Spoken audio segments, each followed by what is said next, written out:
Bonjour à tous, je suis Arthur Touvenin, consultant Data Scientist et ML Engineer chez Aquila Data Enabler. Aujourd'hui, je voulais vous parler d'un sujet qui me tient à cœur, qui est de penser à l'industrialisation au moment de l'expérimentation. En effet, dans notre secteur, c'est très important aujourd'hui. Notre secteur, il va très très vite, il y a des modèles pratiquement toutes les semaines, et donc des expérimentations qui doivent des expérimentations et des industrialisations qui doivent se dérouler de la façon la plus fluide possible. Et donc,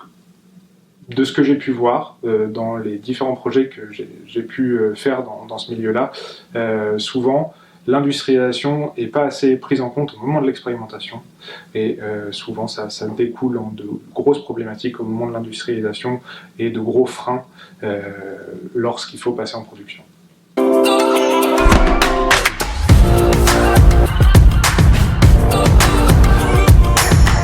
Alors, ça permet d'abord de gagner en crédibilité parce que quand on va faire une expérimentation, dans un premier temps, on va faire ça souvent sur un petit jeu de données et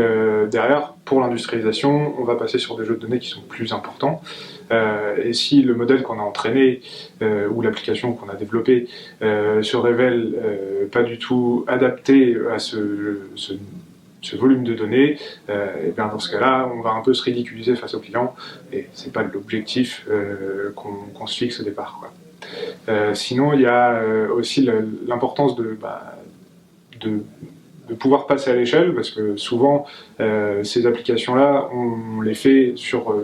différents paliers, et elles évoluent dans le temps, et souvent les utilisateurs ou le volume de données ne fait qu'augmenter avec le temps, et donc il faut prendre en compte la scalabilité au moment de l'expérimentation,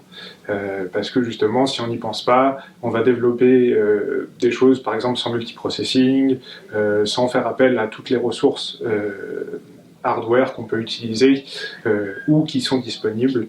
Et dans ce cas-là, on va se retrouver confronté à de gros problèmes lors de l'industrialisation, où on va devoir repasser énormément de temps à développer des fonctions qui étaient déjà développées et qui en fait sont pas adaptées pour de la production. Il faut également penser que c'est également un gros frein de devoir faire des grosses industrialisations, de devoir repenser tout un code, parce que j'ai vu dans de nombreux projets des expérimentations qui commencent par une première itération, le client est content, en effet ça a bien marché sur son petit jeu de données, mais cependant il n'est pas assez confiant sur la qualité du projet pour valider et passer en production. Il va donc demander une deuxième itération. La deuxième itération, pareil, on va fournir quelques évolutions, mais pareil, le client est toujours, et ainsi de suite. On va commencer à avoir de plus en plus d'itérations sans jamais avoir pensé au tout départ à l'industrialisation, et dans ce cas-là, ça permet de prévenir toutes ces phases d'itération et de directement arriver vers le client et de dire, là, on sait qu'il va y avoir tant de temps sur cette partie du projet, tant de temps sur cette partie du projet, et on ne va pas sur des itérations où à chaque fois il y a une espèce de petite satisfaction du client, mais en même temps une petite déception d'un côté aussi.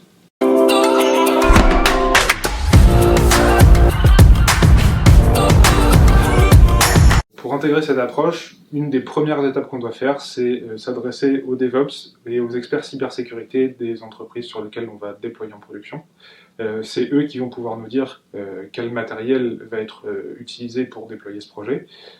et qu'est-ce qu'on va pouvoir utiliser derrière, quelles sont les infrastructures, quelles sont les bases de données qu'ils utilisent déjà. Et donc si on prend de l'avance à discuter avec ces gens-là au moment de l'expérimentation, au moment de l'industrialisation, ce sera beaucoup plus simple et beaucoup plus fluide parce qu'on aura déjà en tête ce que l'on doit faire et avec qui on doit travailler. Il faut aussi penser à utiliser des frameworks qui sont stables, solides, ne pas utiliser des choses très expérimentales parce que souvent elles ne sont pas assez stables et on va se retrouver avec potentiellement des problèmes lors de l'industrialisation. Ce que je vois très souvent, c'est par exemple on va utiliser la dernière version de la librairie je ne sais pas quoi, et en fait au moment de déployer en production, les experts cybersécurité arrivent et nous disent en fait la version que vous utilisez, il y a une grosse faille à l'intérieur, il faut trouver une solution. Et à ce moment-là, ça devient un gros frein et on passe une semaine, 2 semaines à trouver la version qui va correspondre pour aller réparer. Et en fait, ça met en place, enfin, ça compromet une feature qu'on voulait mettre en place et tout de suite, ça prend beaucoup plus de temps. Il faut aussi penser surtout, d'ailleurs, quand on fait une expérimentation, il faut penser qu'une expérimentation, c'est un produit.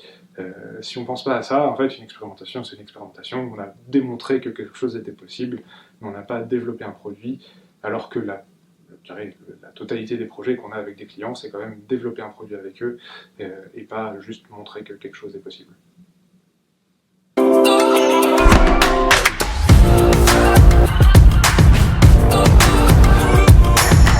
Pour conclure,